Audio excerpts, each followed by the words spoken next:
Pemirsa, untuk mengetahui kondisi terkini di TKP kebakaran Kemayoran, sudah ada rekan kami Henry Aprila di sana. Ya, selamat pagi Henry. Bagaimana kondisi terkini di lokasi kebakaran? Dan untuk saat ini kondisi terkini ini satu hari pasca kebakaran yang terjadi di kawasan dari ruko yang ada di sekitaran dari Cempaka Putih, maksud kami Cempaka Baru, tepatnya di Kemayoran, Jakarta Pusat. Dan kemudian memang untuk saat ini kami lihat bersama dengan juru kamera kami bahwa memang sekiranya dari sekitaran dari gedung ini memang sudah mulai dilakukan pemasangan garis polis line yang juga ini kalau kami lihat masih cukup berceceran sejumlah kaca-kaca ataupun serpihan-serpihan dari gedung ini, karena mengingat gedung ini saat itu kejadian kebakaran sendiri terjadi pada pukul 17.00 waktu Indonesia Barat, kemudian ini melanda sebanyak 7 lantai. Kalau memang kami lihat ini dari setiap gedungnya ini sudah cukup hangus, terbakar. Bahkan juga informasi yang kami terima saat kejadian pun sejumlah karyawan yang masih berada di dalam gedung ini sempat terjebak. Dan kemudian kalau kami lihat pun bersama juru kamera kami, Seto Pratomo, ini di lantai paling atas ternyata ada rooftop yang kemudian saat itu menjadi titik di mana sejumlah karyawan yang berhasil selamat menyelamatkan diri ke titik gedung paling atas ataupun lantai paling atas. Dan tidak hanya itu, tentunya ini menjadi dugaan pertama dalam insiden ini ternyata bahwa adanya ledakan dari salah satu baterai, mengingat ini merupakan perusahaan PT Teradrone yang menyediakan jasa sewa ataupun jasa penjualan drone yang kemudian ini terbakar di lantai 1 dan mengakibatkan sejumlah lantai lainnya juga terdampak. Dan kemudian kita coba sedikit berbincang bersama dengan salah satu penjaga ataupun security dari komplek dari ruko ini sendiri, bersama dengan Bapak Rian selaku security dari gedung ataupun ruko yang berada di sekitar Cempaka Baru, tepatnya di Kemayoran, Jakarta Pusat. Bapak, sebelumnya selamat pagi. Pagi. Pak Rian, kalau boleh tahu ini saat kejadian saat itu memang sejumlah karyawan memang sedang melakukan aktivitas, dan kemudian saat itu percikan api mulai dari lantai 1 atau betul, Pak? Kebetulan yang karyawan semua itu dia posisinya lagi jam makan siang. Sebagian jam makan siang, sebagian ada di atas. Itu awal mulanya itu api kecil. Awal mulanya api kecil, ya mungkin itu dari baterai ya. Mungkin dari baterai. Nah tiba-tiba itu langsung percikan itu gede, langsung asapnya gede. Langsung menjalar ke lantai atas. Gitu. Kalau boleh tahu saat itu kan Bapak juga sedang berjaga ya Pak. Ini apakah memang saat api itu sudah mulai muncul, apakah tidak ada peringatan atau seperti apa Pak? Evakuasi pertamanya saat itu seperti apa? Kita juga dibantu sama karyawan-karyawan di dalam. Kebetulan ada warga juga, kita langsung pakai pemadam yang kecil itu. Kita langsung matiin itu nggak bisa.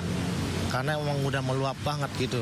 Dan juga kita mau nyelamatin yang di lantai 3, lantai 5, itu tetap nggak bisa gitu. Sejauh ini sejumlah ruko-ruko sekitar ini sedang berarti tutup ya Pak, atau seperti apa? Kebetulan beraktivitas juga kerja kayak semulanya gitu. Jadi mereka juga pada kaget juga karena lagi ada keadaan kebakaran, ada meledak kayak gini juga, pada kaget semua, pada keluar semua gitu. Sebelumnya terima kasih Bapak untuk waktunya, selamat melanjutkan aktivitasnya kembali. Terima kasih.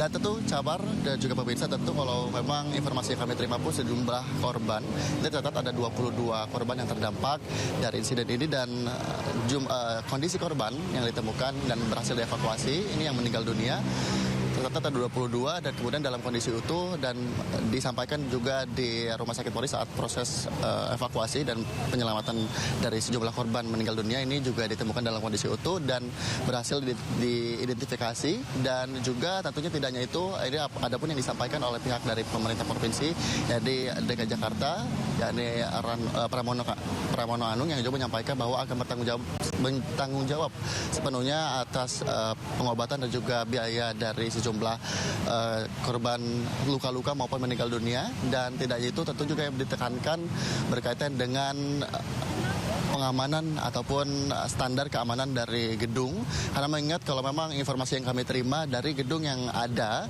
di ataupun ruko di sekitaran dari Cempaka Baru ini sendiri, salah satunya adalah PT Teradrone, yang juga ini menyebutkan bahwa dari kondisi tangga ini cukup sempit, sehingga juga tidak ada tangga darurat yang menyebabkan sejumlah korban lainnya pada saat kejadian ini menyulitkan untuk melakukan penyelamatan. Dan tentu pada maksud kami pada saat saat insiden sendiri, ini juga sejumlah korban sempat dilakukan penyelamatan dari lantai paling atas menggunakan tangga setinggi 15 meter. Dan sejauh ini kami memantau belum ada aktivitas dari sejumlah pihak pengamanan ataupun pihak kepolisian yang nantinya akan meninjau kembali lokasi kejadian tepatnya di ruko di PT Terra Drone yang berada di Cempaka Baru, Jakarta Pusat. Sementara saya kembalikan ke Anda. Ya, baik Henry, kami juga mendapat informasi bahwasanya evakuasi sempat dilakukan dengan menggunakan tangga sepanjang 15 meter yang Anda sebutkan tadi. Apakah Anda bisa memperlihatkan kepada kami bagaimana kondisinya saat ini?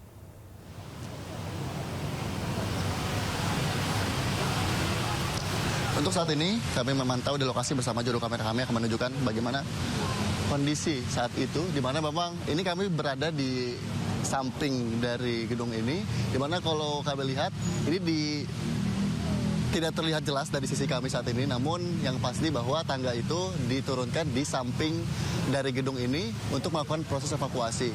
Yang kemudian dari sejumlah karyawan yang berhasil diselamatkan ini sementara saat itu dapat turun ke gedung samping ataupun ke lantai atas dari gedung samping yang berada di samping dari gedung Terra Drone itu sendiri, yang kemudian berhasil diselamatkan menggunakan tangga setinggi 15 meter. Namun memang yang menjadi concern adalah bahwa dari sejumlah lantai ini terlihat bahwa semuanya juga sudah hangus terbakar, yang kemudian saat itu cukup menyulitkan sekali untuk melakukan penyelamatan karena mengingat juga kondisi dari ruko ataupun gedung ini sendiri yang dimiliki oleh PT Terra Drone sendiri juga ini cukup tinggi dibandingkan dengan gedung-gedung lainnya. Dan kemudian yang menjadi concern adalah dari pengamanan ataupun standar keamanan dari gedung itu sendiri. Dan tentu ini juga menjadi perhatian dari pemerintah provinsi berkaitan dengan standar keamanan dari gedung, terutama juga ini menjadi perhatian juga karena mengingat korban yang memakan korban dari kebakaran ini sendiri cukup banyak dengan jumlah 22 korban. Tentu saat ini sejumlah warga juga kami lihat ini melihat kondisi terkini dari gedung di Terra Drone itu sendiri yang kemudian juga sudah dipasangkan garis polisian. Dibatasi sejumlah warga tidak bisa masuk ke kawasan ini, terutama memang disebutkan juga ini dari sejumlah gedung ataupun ruko-ruko yang ada di sekitaran dari tempat kejadian kebakaran itu sendiri ini juga sudah disterilisasi, tandanya sejumlah gedung di sekitaran sini juga ditutup sementara Camar. Baik, terima kasih Henry Aprila melaporkan langsung dari Kemayoran, Jakarta Pusat. Selamat bertugas kembali.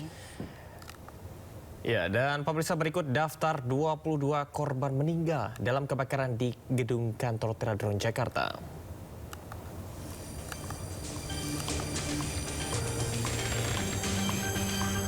Korban tewas kebakaran gedung di Kemayoran adalah Ninda, kemudian Apriana, Ariel, kemudian juga ada Yoga, ada Pariem, kemudian Novia, Nisa, Nazelia, Rizda, Ashifa, lalu ada Dela, Siti, Emilia, Vina, dan Chandra.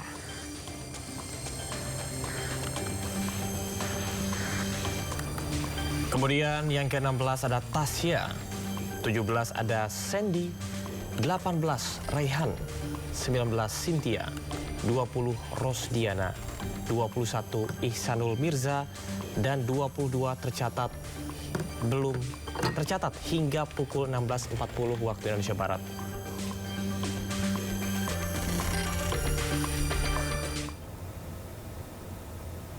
Sementara itu 3 korban tewas sudah diserahkan kepada keluarga. Yang pertama adalah Rufaida berusia 22 tahun asal Cikarang. Kemudian yang kedua Novia Nurwana berusia 28 tahun asal Tanggamus, Lampung. Dan yang ketiga adalah Yoga Valdi berusia 28 tahun asal Lampung.